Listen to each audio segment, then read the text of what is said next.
Mascot horror exploded onto the scene with the release of Five Nights at Freddy's in 2014, offering plenty of memorable experiences, but many more bad ones that are obvious cash grabs. That's why My Friendly Neighborhood stands tall amongst the genre. The game does several things incredibly well. It takes the core of what makes Mascot horror so effective by twisting nostalgia into something horrifying, and it creates an interesting, heartfelt story behind it. But what sets it apart is how it throws us into an incredibly fun gameplay loop inspired by survival horror. What many Mascot horror games tend to do is force players into familiar, boring, and repetitive tasks, with most of the games putting us into a helpless position where our only option is to run away. I am so frickin' sick of walking simulators that provide nothing else apart from cheap scares and weak puzzles. Whereas My Friendly Neighborhood arms you early on with a wrench and a unique gun that shoots letters so you can prove to the Muppets you know how to spell kill, although you don't actually kill them off entirely. They come right back if you leave and re-enter the room, but as long as you're diligent, there is more than enough ammo to continually blast away with the multiple guns found during the game. Additionally, you can introduce them to BDSM by tying them up using duct tape. That keeps them incapacitated for good, so you can listen to the absolutely unhinged things that come out of their mouths. When I'm confused, I eat the roadkill outside.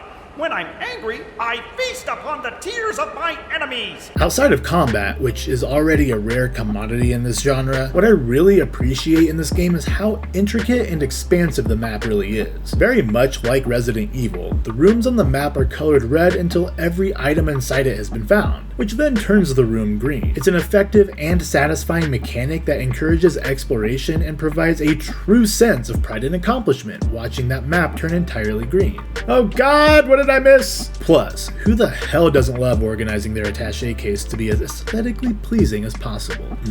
Fuck yeah. There's just so much more gameplay variety here than there is in games like Poppy's Playtime or even Bendy and the Ink Machine, and it's obvious that the developers set out to create an incredible survival horror experience first and foremost. And I think that's an important part to take note of. Mascot horror doesn't need to be locked into the same style of gameplay we're used to seeing, and it's clear audiences are growing tired of that trend. What so many of these types of games try to do is create a recognizable and marketable character they can use to promote the game and sell merchandise. Five Nights at Freddy's is obviously a massive franchise now, but it wasn't created to sell merch. It was a little indie game that went insano mode, and the vast amount of merchandise that came after was a side effect of its success. Bendy was probably the first game after that where you could really tell they wanted to sell us something. It came at us with an awesome art style reminiscent of Steamboat Willie, and was able to create a somewhat interesting world, but it fell short because the gameplay was shallow. Then there was the spectacular failure that was Hello Neighbor, that showed promise but ultimately ate shit when the developer lost sight of what made people interested in the game in the first place. We wanted to commit some digital breaking and entering, and outsmart an ever-learning AI,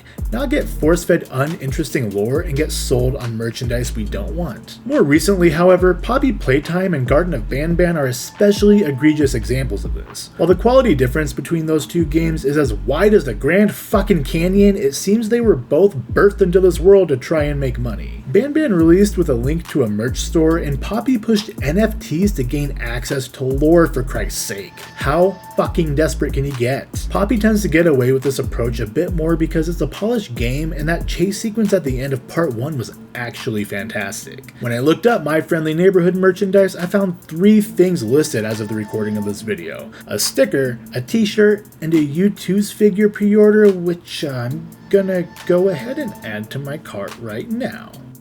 That right there tells me the developer's primary focus was to create the best game they possibly could instead of trying to encourage us to buy their crap. I'd be remiss if I didn't mention Choo Choo Charles here. This is another video game that I think got things right. It provided a unique and fun experience, upgrading our own train in order to fight an evil spider train. The intent was to create a memorable game. There wasn't any marketing leading up to the mystery of what Choo Choo Charles is. It was a straightforward endeavor to create a fun game, not to create a game to sell us stuff. Another feature of the genre is insane and convoluted lore. FNAF is the king of this. I mean, 17 of the top 25 viewed videos on the Game Theory channel are analyzing the lore of that series, so it's no wonder other games attempt to follow suit. These deep dives into minute details lead to more interest, which then leads to more downloads, which ultimately leads to more money earned. Then by releasing games in shorter episodes, it feeds into that even more. It reeks of theory bait, as they sprinkle little crumbs of lore for people to comb over and make content out of. That type of approach can even have an effect on later releases, as people willingly offer up these ideas and directions the story and lore can go in. I completely understand why they theory bait, because it's basically free marketing. Why not let creators discuss your game for free, right? However, it opens the door for lazy developers to let the audience essentially write the story for them. Or on the flip side, it can cause an overcorrection in their approach. A great example of this is Westworld Season 2. The first season is fantastic television, but the creators of the show were disappointed people were able to figure it all out before the finale aired. So when they approached Season 2, they made it so needlessly convoluted that it wound up being uninteresting.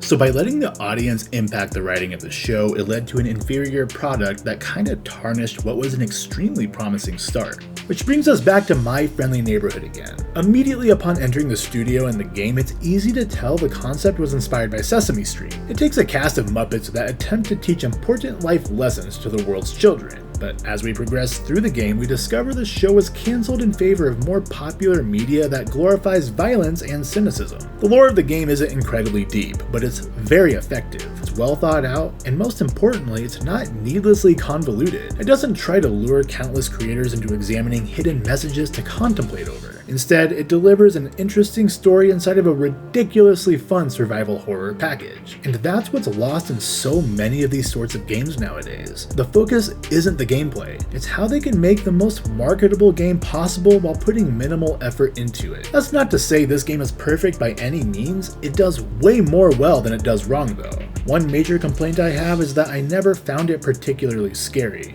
like, at all. Because it's light on the scares, it's actually the perfect game to recommend to someone who is just getting into horror games or scares easily. I'm not going to recommend someone jump right into a game like Alien Isolation for their first horror game. That would be like introducing someone to the horror genre by making them watch Hereditary. You gotta ease them in a little bit. Sure, My Friendly Neighborhood was unsettling at times, especially towards the end, but I never found myself feeling scared or even really creeped out. In fact, I found myself wanting to help these crazed Muppets, which actually leads to a different ending if you choose to do that. It's definitely light on some of the horror elements, but that's fine, because I still had an absolute blast with it, and I hope to God My Friendly Neighborhood marks a shift in developers' approach towards mascot horror. The genre can be so much more than walking simulators with cutesy, scary monsters. They can actually be fun. What did you think of My Friendly Neighborhood, or mascot horror games in general? Do you see the genre improving from here, or are we doomed to continuously receive low-effort cash grabs? If you enjoyed this video, consider checking out my kill count videos. Thanks as always for watching. I'm King Deschain, signing off for now. Bitch.